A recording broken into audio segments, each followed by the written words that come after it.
Learning with Subrata YouTube চ্যানেলে তোমাদের সকলকে স্বাগত। প্রিয় সপ্তম শ্রেণীর ছাত্রছাত্রীরা, আমরা 2023 সালে তো রায়মার্টিন প্রশ্নবিচিত্রার সমস্ত স্কুলগুলো সলভ করেছিলাম। চলো এবছর নতুন বছর 2024 সাল তোমাদের ভালো কাটুক। তো এই বছর যেহেতু লিপিয়ার সাল 2024, তো ফেব্রুয়ারি মাসে 29 দিন অর্থাৎ 366 দিনে এক বছর শেষ হবে। তো যেহেতু আমরা একটা দিন বেশি পাচ্ছি, তো আমরা পড়ার অনেক সুযোগ পাবো। তো তোমাদের ক্লাস 7-এ প্রথম পরীক্ষা গণিতে 15 নম্বরের পরীক্ষা, কিন্তু এখানে অনেক ভালো ভালো স্কুল, পশ্চিমবঙ্গে র্যাঙ্কিং স্কুলগুলোর প্রশ্নপত্রগুলো আলোচনা করা হলো। তো চলো আমরা সেইগুলো নিয়ে গণিতগুলো করব এবং তার সম্বন্ধে আলোচনা করব। তো বেশি কথা না বাড়িয়ে চলো আমরা গণিতে যাচ্ছি। দেখো 2024 সালে প্রথমে গণিতে যেটা দিয়েছে, 1 নম্বর স্কুল দেখো আরামবাগ হাই স্কুল, উচ্চ মাধ্যমিক আরামবাগ হাই স্কুলটা আমরা প্রথমে করব, তারপর অন্যান্য ক্লাসে যাব। তাহলে এটা পেজ নাম্বার 116, 2024 সাল ক্লাস 7-এর রায়মার্টিন প্রশ্নবিচিত্রার প্রথম স্কুল আমরা করছি আরামবাগ হাই স্কুল। তো এখানে দেখো অনেক স্কুলে এমসিকিউ প্রশ্ন দেবে, এসিকিউ প্রশ্ন দেবে।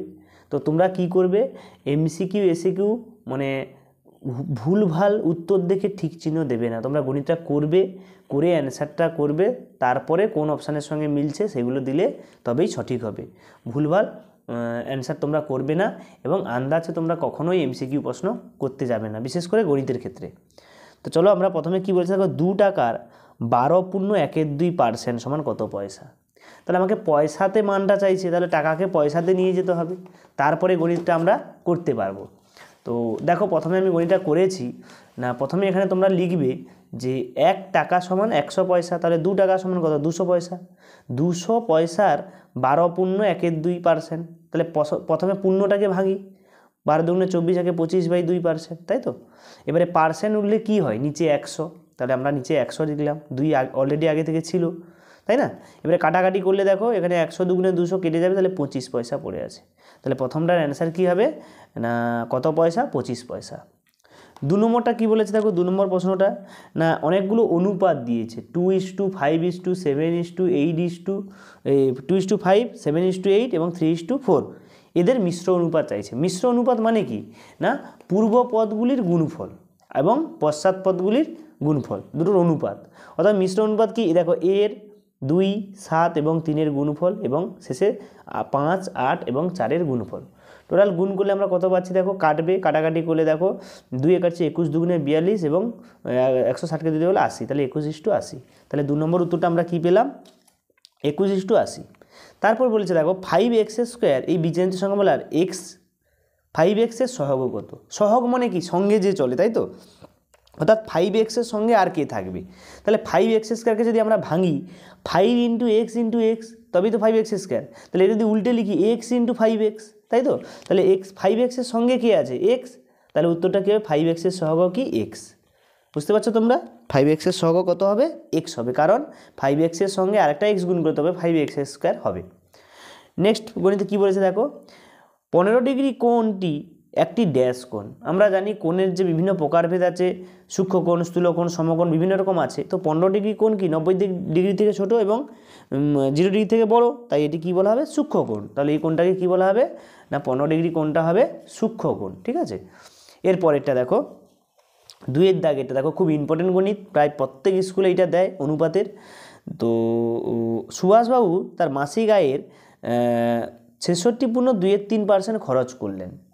তিনি যদি প্রতি মাসে 3250 টাকা খরচ করেন, তবে তার মাসিক আয় কত। ভালো করে দেখো, গুণটা একটু উল্টে দিয়েছে, যে বলে দেয়নি যে কত, বলেছে যত টাকা আয় হয় তার আয়ের 66.23% খরচ করেন, যত টাকা আয় হয়। তাহলে পার্সেন্ট যেহেতু দিয়েছে, আমরা ধরে নেব 100%-এর মধ্যে এত টাকা খরচ করেন। তাহলে 1-এর মধ্যে কত, এতর মধ্যে কত। প্রথমে আমরা কী করলাম দেখো না, পার্সেন্টটাকে তোমরা মানে পূর্ণটাকে তোমরা ভগ্নাংশে আগে নিয়ে আসবে। 66.23 মানে কি, এটাকে গুণ করলে কত হবে দেখো, 188 আর 2 যোগ করে 200/3%। তাহলে ভাষাটাকে উল্টে লিখবে দেখো, সুভাষবাবু 200/3 টাকা খরচ করলে তার আয় হয় 100 টাকা। তাহলে 100 টাকা আয় করলে তবেই না এত % সে খরচ করবে। তাহলে ঐকিক নিয়মে 1 টাকা খরচ করলে তার আয় থাকবে 100/200/3, আর 3250 যেহেতু দিয়েছে মানটা, 3250 টাকা খরচ করলে তার আয় হবে, এটা যেমন ছিল তেমন থাকবে, 3টা উপরে উঠে যাবে, কাটাকাটি করলে কত পাচ্ছি 4875 টাকা। অর্থাৎ সুভাষবাবুর মাসিক আয় কত না 4875 টাকা। তোমরা অবশ্যই গণিতটা বুঝতে পেরেছো, দেখে নাও, খুব ইম্পর্টেন্ট গণিত। নেক্সট গণিতে আমরা যাব। দেখো এরপরে কি বলেছে, যে একটি ট্রেনিং সেন্টারে 1050 জন ব্যক্তি ট্রেনিং নিতে এসেছেন। তাদের 3টি বড় হল ঘরে 11:3:3:1:2 অনুপাতে বসতে দেওয়া হলো। প্রতিটি হল ঘরে কতজন করে বসবে? তো চলো দেখো এরপরে গণিতটা আমরা কিভাবে করেছি। না এই রকম গণিত থাকলে প্রথমে অনুপাতটাকে সহজ আকারে নিয়ে আসি। যদি ভগ্নাংশ আকারে, মিশ্র ভগ্নাংশ আকারে দেয়, তাহলে তাকে কি না সুন্দরভাবে একটা সংখ্যায় নিয়ে আসতে হবে ভগ্নাংশটাকে তুলে। তাহলে দেখো প্রথম ইস্টু দ্বিতীয় হল ঘর, তাহলে কি 11:3:3:1:2, তাহলে এটাকে ভাঙলে 7-2। এবারে এটা কি সবার সঙ্গে গুণ হয়ে যাবে, 2-এর সঙ্গে 11 গুণ করলে 22, 2-এর সঙ্গে 3 গুণ করলে 6, আর 7 যেমনকে তেমন থাকবে। মোট অনুপাত এদের যোগফল, তাই তো। তাহলে দেখো 1050 জনের মধ্যে প্রথম হল ঘরে কারা বসবে না, প্রথমটার আনুপাতিক ভাগাহার। আনুপাতিক ভাগাহার কোনটা না, কত অনুপাত দিয়েছিল বাই তার মোট অনুপাত, তাই তো। তাহলে 1050 ইন্টু প্রথমে ছিল 22/35, যেহেতু যোগফলটা 35, কাটাকাটি করলে দেখো 30কে 35 গুণ করলে 1050 হয়, আর 30কে 22 দিয়ে গুণ করলে 660 জন। তাহলে প্রথম হল ঘরে ছিল 660 জন। সেমভাবে দেখো এতজনের মধ্যে দ্বিতীয় হল ঘরে কতজন ছিল, সেই একই, দ্বিতীয়টা কত 6 ছিল, তাহলে 6/35 ইন্টু 1050, কাটাকাটি করলে তো 180 জন। নেক্সট তৃতীয়টা একই রকম, তৃতীয়টা কত 7 ছিল, 7/35 ইন্টু 1050 করলে 210 জন। তাহলে বুঝতে পেরেছো তোমরা অবশ্যই। এরপরেরটা দেখো আমরা করব। পুলকবাবু ও মানিকবাবু বয়সের অনুপাত দিয়েছে 7:9। তাহলে মানিকবাবুর বয়স যদি 72 হয়, পুলকবাবুর বয়স কত? এটা একটা সহজ প্রসেসে করেছি, বইতে তোমাদের দেওয়া আছে, টেক্সট বইতে যেভাবে। তো দেখো আমরা লিখেছি কি না, পুলকবাবু ইস্টু মানিকবাবু। তাহলে দুজনের কি বয়সের অনুপাত দিয়েছে, তাহলে পুলকবাবু এটাকে অনুপাতকে বাই আকারে লেখা যায়। তাহলে পুলকবাবু বয়স বাই মানিকবাবু বয়স সমান 7/9, তাই তো। এবার মানিকবাবুর বয়স দিয়েছে 72, 72টা বসালাম। তাহলে এর সঙ্গে এর গুণ হবে, দেখো পুলকবাবুর সঙ্গে এটা গুণ করব, এটার সঙ্গে এটা গুণ করব। তাহলে এর সঙ্গে যদি 9 গুণে থাকে, তাহলে যদি গুণটাও বসে যায় ভাগ হয়ে যাবে না, ডাইরেক্ট আমি এক লাইনে করেছি দেখো। তাহলে পুলকবাবু সমান এর দুটো গুণফল ভাজিতক 9, তাহলে 9 8 72 কত 56 বছর। তাহলে পুলকবাবুর বয়স কত হবে, এটা কত বেরোলো, এটা যদি 72 হয়, এটা হবে কত 56 বছর। দেখো আমাদের এই উত্তরটা ঠিক আছে কি ভুল আছে আমরা বুঝবো কি করে, যে আমরা যে গণিতটা করলাম ঠিক আছে কি ভুল আছে আমরা জানবো কি করে না। তার জানার একটাই উপায় আছে, কিন্তু কি উপায় দেখো না, তোমরা কি করবে, এই যে মানটা বেরোলো যে 72, তাই তো। প্রথমে দেখো 56:72, এটাকে কাটাকাটি করে দেখো, সেই রকম আগের মতনই অ্যান্সার চলে আসবে। দেখো কাটাকাটি করো, 8 7 56, 9 8 72, সেই দেখো আগের মতো উত্তর আসছে। তার মানে আমার গণিতটা ঠিকই আছে, আমার গণিতটা কোনো ভুল নেই। বুঝতে পেরেছো? এইভাবেই গণিতগুলো করবে তোমরা। এর পরের গণিতটা কি বলেছে দেখো, আমরা করবো এর পরেরটা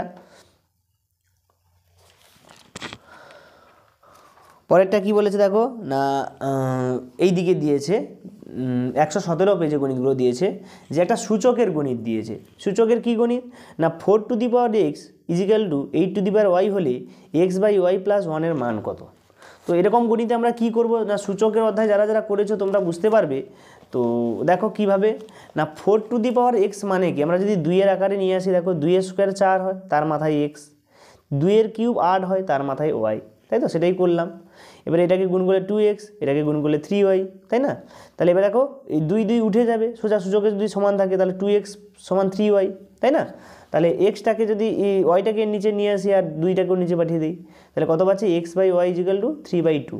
আর আমার মান কী বার করতে বলছে, x/y + 1, তাহলে x/y এর মান পেয়ে গেছি, 3 এর 2 বসিয়ে দিলাম, আর +1 ছিল। এটাকে যদি ভগ্নাংশে যোগ বিয়োগ করি কত হবে দেখো, 2 লসাগু করলে 2 হবে, একের সঙ্গে এটা 2 হবে, 3 আর 2 যোগ করলে 5, 5/2, তাহলে অ্যান্সারটা কত হবে 5/2। এটার মান হচ্ছে 5/2, তোমরা ভাষা লিখে ফেলবে। নেক্সট গণিত কী বলেছে দেখো, এটা খুব বোঝার গণিত আছে, যে একটা সংখ্যা দিয়েছে, এর সঙ্গে কত যোগ করলে এত পাবো। তোমরা দেখো বিষয়টা আমি যদি একটা বলি যে 5-এর সঙ্গে কত যোগ করলে আমরা 8 পাবো, তাই না। তাহলে আমরা কি করি, যে শেষের যে সংখ্যাটা দেওয়া আছে সেটা থেকে 5কে বিয়োগ করে দাও, তাহলে কত পাবো 3। অ্যান্সারটা পাচ্ছি কী করে পাচ্ছি না, যে সংখ্যাটা শেষে আছে সেটা থেকে যদি প্রথম সংখ্যাটা বিয়োগ করে দাও, তাহলে তার সঙ্গে কত যোগ করে পেয়ে যাবো। তাহলে এটাও সেম করব, এই যে শেষের সংখ্যাটা এটা দিয়েছে, এটা থেকে এইটাকে বিয়োগ করবো, তাহলে এটা লিখবো ব্র্যাকেট দিয়ে বিয়োগ চিহ্ন দিয়ে এটা লিখবো। তো সেটাই করেছি, দেখো শেষেটা লিখেছি, বিয়োগ চিহ্ন দিয়ে প্রথমটা লিখেছি।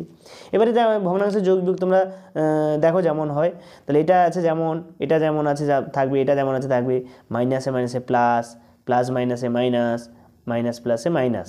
তাহলে দেখো এক্স, এটা 14x² 8x² যোগ করলে 22x², 11x মাইনাস 8x সমান 3x, আর +3 -1, +3 -1, বট আগে প্লাস, 3 থেকে 2 1 বাদ দিলে 2, তাহলে অ্যান্সার +2। তাহলে এইটা হবে। তাহলে এত থেকে এত যদি যোগ করি তাহলে কত, এত পাবো, এইটা পাবো। ঠিক আছে, বুঝতে পেরেছো? চলো পরের গুণটা আমরা করব। পরের গুণটা কী বলেছে দেখো, একটা ভাগ দিয়েছে, প্রথমটিকে দ্বিতীয়টি দিয়ে ভাগ করো। তাহলে এই যে এইখান থেকে এই পুরো রাশিমালাটাকে এইটা দিয়ে ভাগ করতে বলেছে। চলো আমরা ভাগটা করি, দেখি। আমরা যেমন ভাগ শিখেছিলাম সেরকম করব। তো ভাগটা কিভাবে হবে দেখো, তোমরা এরপরে এইটে উঠলে আরও ভালোভাবে ভাগ শিখতে পারবে তোমরা।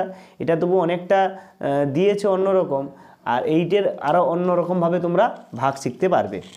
তো চলো দেখো এটা কিভাবে করব না। প্রথমে এটা ভাজকটাকে লিখলাম আর ভাজ্যটাকে এখানে লিখলাম, তাই তো।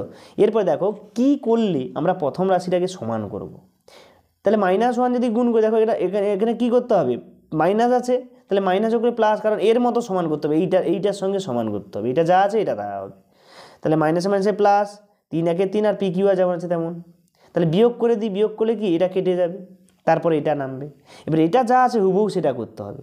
তাহলে এটা কী করবো, মাইনাস আছে, তাহলে কী করবো আমাকে প্লাস করতে হবে, তাই তো। এটাকে কি করতে হবে, প্লাস করতে হবে, তাই তো। তাহলে এটা কি মাইনাস আছে যেহেতু, আমাকে এখানে কি এটা করেছে মাইনাস নিতে হবে। মাইনাস নিলে কী হবে দেখো, মাইনাসে মাইনাসে প্লাস, 3 দুগুণে 6, আর PQR আছে, আমাকে করতে হবে P²QR²। তাহলে একটা P একটা R এক্সট্রা নিতে হবে, নিলাম, দিয়ে এটা করলাম, তাহলে মাইনাস দিয়ে কেটে দিলাম, তাই তো।